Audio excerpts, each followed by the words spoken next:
Welcome to Motion Cuan. Cari untung bareng teman. Hai teman Motion. Wah, udah lama banget nih ya. Akhirnya kita ketemu lagi coy. Barengan Adit pastinya yang hari ini bakal ngobrol sama Mbak Joyce lagi nih teman Motion ya. Di episode cuan kali ini kita bakal ngebahas tentang menghitung pajak hasil investasi. Nah, kalau kamu investor wajib juga bayar pajak. Jangan sampai lupa ya. Sebelum ngedengerin obrolan kali ini, jangan lupa juga untuk follow dan beri rating terbaik kamu di podcast Cuan di Spotify.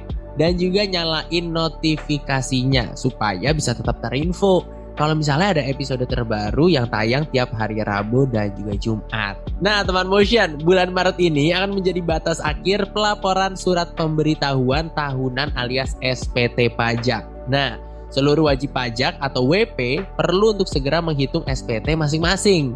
Khususnya nih ya, buat kamu trader saham, Bitcoin, reksadana dan juga sejenisnya. Laporan SPT dilakukan hampir sama dengan laporan pada umumnya. Terus gimana dong cara lapornya? Apalagi kita investor baru gitu kan. Masih bingung untuk ngitung-ngitung pajak hasil investasi itu seperti apa. Coba deh kita mendingan ngobrol langsung aja sama ahlinya. Ada Mbak Joyce Taurisanti, seorang jurnalis harian Kompas dan penulis tentang finansial dan investasi. Kamu jangan lupa untuk beli juga nih, boleh bukunya Mbak Joyce, Dunia Saham Tak Seindah di Sosial Media. Wah, langsung tambah pintar dijamin ya. Soalnya kabar baiknya nih teman Motion, setiap pembelian buku di online store gerai.kompas.id, kamu bakal dapetin voucher diskon 25% dengan memasukkan kode buku Joyce, BUKUJOICE. Kamu juga bisa dapetin informasi mengenai keuangan lainnya dengan berlangganan di kompas.id, karena tiap hari Senin ada kolom investasi Mbak Joyce. Jangan lupa juga ya, kamu bisa dapetin voucher diskon untuk berlangganan kompas.id dengan kode cuan bareng, CUANBARENG. Yuk, langsung aja tanpa berlama-lama lagi kita bakal ngobrol sama Mbak Joyce Taurisanti. Halo Mbak Joyce. Halo Adit, gimana teman Motion semuanya? Apa kabar nih? Baik. Mbak Joyce sendiri gimana kabarnya? Baik, Dit, sehat. Sehat ya. Wah, Mbak Joyce, tadi kan sempat aku mention sedikit juga tuh tentang di bulan Maret ini yang bisa dibilang jadi batas untuk bayar SPT pajak gitu ya. Sebenarnya ada bedanya nggak sih Mbak antara SPT pajaknya orang-orang karyawan di kantor gitu kayak kita-kita ini sama orang-orang yang investor? Itu gimana tuh Mbak Joyce perbedaannya? Enggak, sama aja, Dit. Cuma kalau kita karyawan, itu kan sama-sama seperti investor, kita sama-sama harus melaporkan aset. Oke. Nah, kalau investor tentu jangan lupa nih, selain kan kita kerja nih, kan teman Motion pasti banyak nih yang jadi karyawan juga jadi investor ya kan, beli reksadana, beli obligasi, trading saham. Tuh jangan lupa tuh, yang kegiatan baru ini dilaporkan juga. Ada 2 macam, Dit, pelaporan dalam SPT kita. Pertama yaitu pelaporan soal aset. Jangan lupa, kalau kita sudah berinvestasi berarti kita membeli aset apapun bentuknya. Mungkin teman Motion ada yang berinvestasi di obligasi, beli ori, atau beli saham, atau beli reksadana, atau seperti Adit bilang tadi beli Bitcoin, atau juga sudah punya berhasil menjual di NFT, di OpenSea. Nah itu semua aset-aset kita harus dilaporkan, jangan ada yang kelewat.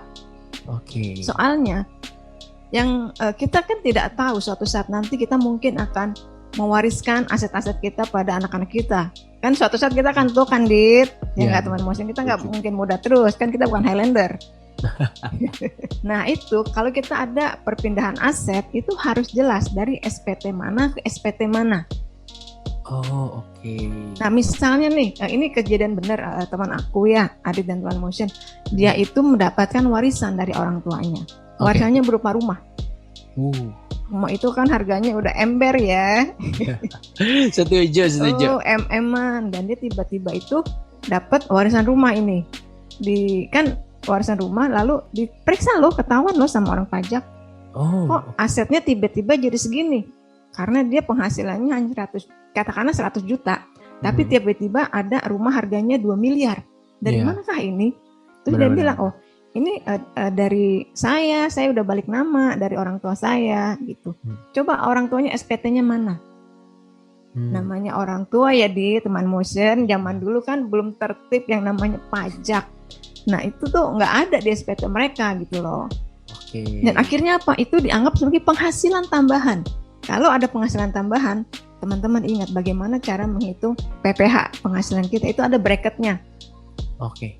5%, 5%, 25% dan seterusnya. Nah, aset yang 2 miliar ini dianggap sebagai penghasilan. Jadi kena pajaknya gede banget. Karena asal usulnya nggak jelas. Benar. Gitu teman motion. Jadi harus ada kejelasan nih, aset-aset kita apa saja. Tuh jangan sampai ada yang kelewat. Bener, ya, itu aset ya untuk kamu yang investor gitu. Karena mungkin kalau di ceritanya Mbak Joyce yang tadi rumah itu berarti ke properti kali ya Mbak Joyce. Betul, itu ke properti. Iya sih, apalagi anak muda sekarang kan mungkin udah banyak nih yang namanya mencoba untuk invest di reksadana dan lain-lain gitu. Nah, itu tetap harus kita laporkan, Adit. Berapa reksadana kita punya, berapa saham yang kita punya, berapa ori yang kita punya, gitu. Nah, itu kan pertama ya. Tadi aku bilang ada 2 hal. Yang kedua adalah soal Adit bilang tadi, pajaknya gimana? Oke, iya. Itu masing-masing ada pajaknya. Seperti satu-satu ya. Karena beda-beda Dit dan teman motion. Tiap aset itu aturannya beda. Misalnya katakanlah saham. Oke, kita investasi saham dan kita juga jual beli saham. Itu ada 2 macam tuh pajaknya. Adalah pajak hasil penjualan investasi saham tersebut. Misalnya hari ini kita punya saham BRI lalu dijual.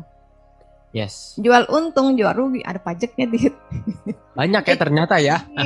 Jangan lupa juga mulai tanggal 1 Maret ada namanya materai 10.000 untuk satu trade confirmation yang nilainya di atas 10 juta. Itu ada lagi. Jadi usahakan jangan sampai rugi deh. Benar. Pinter-pinter investasinya, pinter-pinter belajarnya, karena kita juga mengeluarkan biaya. Nah, itu kan pertama itu pajak tadi ada dari jual beli. Nah, kita kan kalau beli saham kita mendapatkan dividen. Yes. Itu ada juga pajaknya. Namanya pajak dividen. Nah, berita bagusnya sekarang ya ada teman motion, Ibu Sri Mulyani lagi baik sama kita nih. Pajak dividen itu dihapuskan. Oke, tapi bukan ada syaratnya. Jangan lupa ada bintang kecilnya, terms and condition apply. Oke. Nah itu kadang kalau dibaca malah yang bikin, ya kok kayak gini sih gitu ya. Nah syaratnya adalah kita menginvestasikan kembali dividen yang kita terima. Nanti itu akan kita di lock up period ada 3 tahun kalau nggak salah. Nanti kita setiap tahun kita harus lapor. Setiap kita SPT kita lapor. Bu Ani, ini kemarin dividen saya dapat segini, terus saya investasikan, saya belikan ori, saya belikan reksadana, itu nanti kita harus lapor. Itu jadi ada 2 macam tadi. Itu baru namanya pajak tadi dari saham. Nah, bagaimana dengan Bitcoin? Bitcoin ini memang belum ada aturan pastinya nih. Kalau pajak saham tadi itu sudah terregulasi dengan baik, jadi itu pajaknya itu sudah final. Ada dana motion saham dan juga ori itu pajaknya sudah final. Artinya kita tidak perlu membayar pajak lagi karena sudah dipotong. Tapi kita harus tetap melaporkan. Cuma lapor doang. Cuma lapor SPT kita bahwa kita telah dipotong pajak sekian. Dan itu dari mana kita dapatnya? Kita dapatnya akan kalau dari sekuritas kita akan dikasih tuh ada dana motion. Setiap bulan Desember kita udah dikasih. Ini loh posisimu per 31 Desember. Nah, berdasarkan data itu teman-teman masukkan ke SPT kita. Itu pasti udah ada tuh, udah rapi. Nah, sebaliknya misalnya kan sekarang banyak investasi baru ya kayak dibilang tadi Bitcoin, NFT. Terus ada juga yang fintech itu loh, peer-to-peer lending kita kan juga bisa di investor dan crowdfunding SEF. Nah, itu semua kita belum ada pajak finalnya. Jadi kita tetap harus bayar dan harus lapor. Gitu. Dan bagaimana dengan reksadana? Reksadana itu nggak ada pajaknya.